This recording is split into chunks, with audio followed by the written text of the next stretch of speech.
poster ini kita akan berbicara masalah bagaimana kita sebagai warga negara yang memiliki kewajiban, bahkan saya katakan bukan sebagai kewajiban, tapi hak istimewa untuk ikut mensukseskan pesta demokrasi kita. Dan khususnya buat generasi muda, pemula yang menjadi pemilih pemula, panggilan buat kita bersama-sama untuk tidak meninggalkannya. Mari kita datang bersama-sama menikmati pesta demokrasi dan tentu saja bagaimana kita dibekali. Ya, shalom. Saya Pendeta Dr. Timotius Chandra mau menyampaikan bahwa peranan pemilih pemula Kristiani dalam menentukan nasib bangsa itu sangat penting, saudaraku. Kenapa? Kita sudah tahulah soal data. Bagaimana kita memiliki bonus demografi.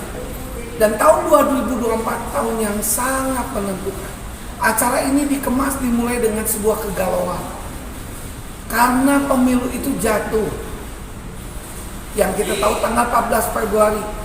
Jatuh di hari Valentine dan hari Rabu Abu. Berarti dua kalangan. Tapi bagi generasi Z, daripada nyoblos mending istilah orang sekarang mending bobogohan, saudara ya. Dan yang kedua bagi kalangan gereja, ingat 15 tahun yang lalu kita pernah melakukan kesalahan ketika hari raya Paskah kalangan umat Kristiani tidak melakukan pencoblosan. Yang di atas kertas kita yakin bahwa ada sosok nasionalis yang akan memimpin, tapi akhirnya kalangan Kristiani tidak menggunakan suara, dan di provinsi itu yang menang adalah golput. Dan kami berharap lewat anak-anak ini mereka dilengkapi bagaimana mereka ngerti keadaan situasi politik hari ini. Mereka mengerti politik identitas. Mereka mengerti dan paham bahwa mereka adalah posisi yang strategis sebagai anak muda. Dan yang terakhir, bahwa politik juga adalah bagian dari iman. Karena ketika kita mensejahterakan dan turut serta, kita sedang mensejahterakan bangsa dan kota. Tuhan memberkati kita semua. Haleluya. Kami memberikan edukasi kepada para siswa-siswi Kristen untuk mengikuti acara talkshow kebangsaan yang akan dilakukan di lantai P1 Balarea Jalan Dr. Pimpinan. Silakan dihadiri.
untuk Indonesia Raya. Indonesia Raya, merdeka, merdeka, tanahku, negeriku yang kucinta. Indonesia Raya, merdeka, merdeka, hiduplah Indonesia Raya. Indonesia Raya, merdeka, merdeka, tanahku, negeriku yang kucinta. Indonesia Raya, merdeka, merdeka, hiduplah Indonesia Raya. Para bapak dan ibu semuanya, dan seluruh para siswa yang saya cintai dan saya hormati, untuk mengenang jasa para pahlawan, mengheningkan cipta mulai.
Berkat Tuhan dinyatakan dan air kami khususnya menyiapkan kami semua menghadapi pemilu 14 Februari 2024. Kami bersyukur bahwa panggilan bergereja ini boleh direspon sehingga pada hari ini kami siap untuk menyelenggarakan acara talk show kebangsaan. Kami bersyukur untuk kehadiran para narasumber yang juga telah Tuhan panggil dan siapkan untuk melengkapi kerinduan kecintaan kami sebagai warga negara Indonesia, khususnya melengkapi siswa-siswi yang kami jadi pemilih pemula pada pemilu 2024 ini. Kiranya hikmat Tuhan menaungi kami semua, melengkapi dan memampukan kami dengan pengetahuan baik secara iman Kristiani maupun praktis sehari-hari dalam kehidupan berbangsa dan menjalani panggilan ini. Allah Bapa dalam surga, inilah doa, permohonan dan syukur kami untuk hari di mana kami mendapatkan pengetahuan ini. Dalam nama Yesus Kristus kami berdoa. Amin. Nah, kita orang yang ada di tanah Washington, kalimat itu rasanya nggak boleh dilupakan ya kita. Saya tidak bisa berkata bahwa harus satu-satu ucapkan terima kasih atas semuanya kehadiran Bapak Ibu pembicara di kesempatan yang sangat indah dan bahagia yang sudah hadir, dan kita akan mendengarkan paparan mereka, begitu pula dengan moderator yang juga sudah siap dengan kita tidak tahu bagaimana beliau akan mengarahkan kepada kita di acara saat ini. Dan juga bersyukur bahwa di kesempatan pagi ini yang hadir bukan hanya dari lingkungan gereja, tetapi ternyata Bawaslu pun hadir sama-sama kita. Terima kasih Pak sudah hadir. Ya, bahwa kita benar-benar bahwa kita melakukan ini sehingga tidak terafiliasi kepada salah satu partai apapun.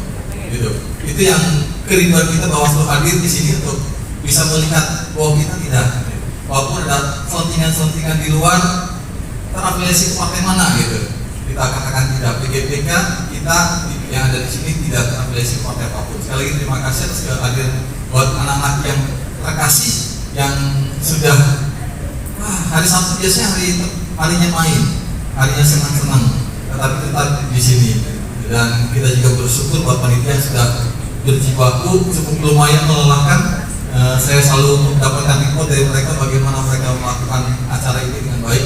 Acara ini digagas oleh PGPK, perwakilan gereja-gereja dan perkumpulan Kristen.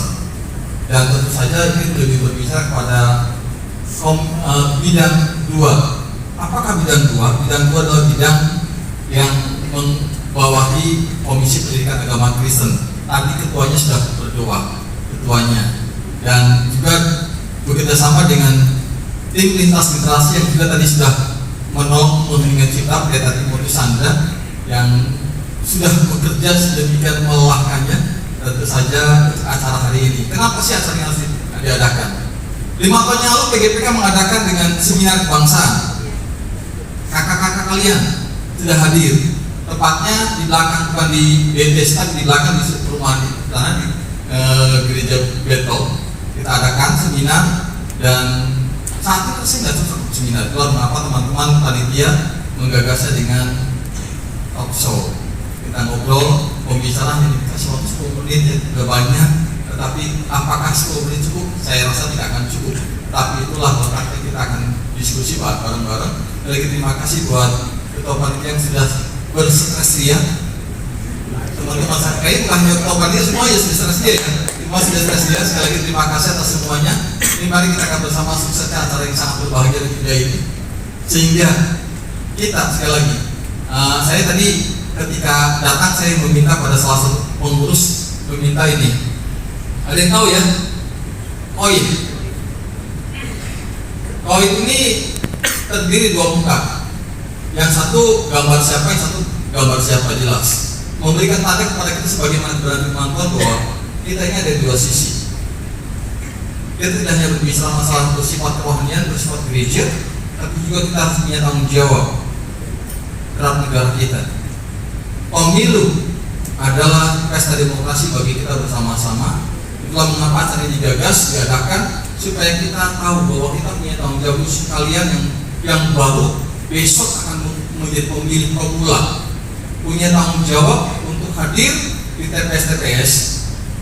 Dan saya tidak akan berkata bahwa yuk pilih si A si B, enggak, tapi yuk kita sama-sama hadir. Silakan hati nurani saudara kalian, dan kita akan dengar paparan. Apa sih paparan yang teman-teman dari pembicara nanti, dari 4 pembicara yang menarik. Tentu saja mereka tidak pernah lepas dari keberkaran mayoritas pendeta kayaknya. Mayoritas pendeta masalahnya. Dia tidak akan lepas daripada firman Tuhan. Saya yakin tidak akan lepas dari firman Tuhan. Sekali lagi terima kasih, selamat. Dan satu hal sebelum saya mengakhiri, rasanya saya tidak salah kalau saya berkata selamat ulang tahun buat Sinode GKI ke-35. Tuhan memberkati. Salam sejahtera bagi kita semua, Sampurasun. Yang saya hormati Pendeta Timothy, kemudian Manajer Birawa Pinarto, Pendeta Albertus, Pendeta Nathan, Pendeta Alfus, Pak Duta Soid, dan yang terakhir ini guru saya, Pendeta Hariman dari Maranatha. Bapak Ibu sekalian, adik-adik yang saya hormati, saya sayangi, senang sekali saya berada di sini. Saya mengawali waktu 5 maksimal 10 menit ya. Saat ini kita sering mendengar kata-kata atau kalimat quo vadis politik Indonesia.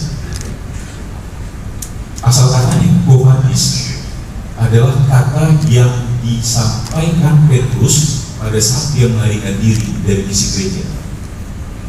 Saat kedua dia bertemu dengan Tuhan Yesus. Quo vadis kemana? Mau kemana Tuhan? Dan Tuhan Yesus menjawab pada waktu itu, aku akan kembali ke Roma untuk disalibkan. Dan itu yang mengingatkan Santo Petrus untuk kembali ke misinya, dan dia kembali ke Roma dan disalibkan kembali di akhir dunia. Itu arti Qovadis. Saat ini kita bertanya, Qovadis politik Indonesia mau di mana? Mau dibawa kemana politik Indonesia? Pada saat masyarakat sudah tidak percaya lagi dengan penguasa atau pemerintah, kemudian masyarakat juga sudah tidak percaya lagi dengan wakil-wakilnya, bahkan masyarakat juga sudah tidak percaya dengan penyelenggara pemilunya. Soekarno dan Hatta tahun 1948 ditahan di Bangka, nama daerahnya Tiko. 1949 karena dia punya penyakit asma, dia diturunkan sedikit dari dataran tinggi untuk rumah tahanan. 1949 itu dia membuat sebuah tulisan, dan saat ini di rumah tahanan itu masih ada tulisan beliau. Tulisan itu agar supaya suara rakyat Bangka tidak terbuang percuma, perlu dibentuk sebuah lembaga untuk memimpin dan mengawasi pemilihan. 1949 kira. Indonesia menyelenggarakan pemilu pertama 1955, dan sampai saat ini kita klaim bahwa itulah pemilu terbaik Indonesia. Baru yang kedua, era reformasi 1999. Nah, saya sangat tertarik dengan judul Talkshow Kebangsaan, peranan pemilih pemula untuk menentukan nasib bangsa ke depannya. Adik-adik sekalian, ada tipe masyarakat kita, 3 tipe. Yang pertama, orang yang paham politik dan paham pemilu. Itu yang kita harapkan. Tetapi yang di bawahnya, ada yang paham politik tapi tidak paham pemilu. Biasanya hanya cerita-cerita di kopi, di warung-warung, yang merasa dirinya pintar tapi tidak mampu ikut berpartisipasi di pemilihan. Dan yang ketiga, masyarakat kita grassroots yang tidak paham politik dan tidak paham pemilu. Bagi dia, mau siapapun pemimpinnya, mau siapapun wakilnya, nasibnya tetap seperti itu saja. Tapi saya ingatkan, ada orang yang mengatakan nasib suatu bangsa ditentukan oleh pemimpinnya.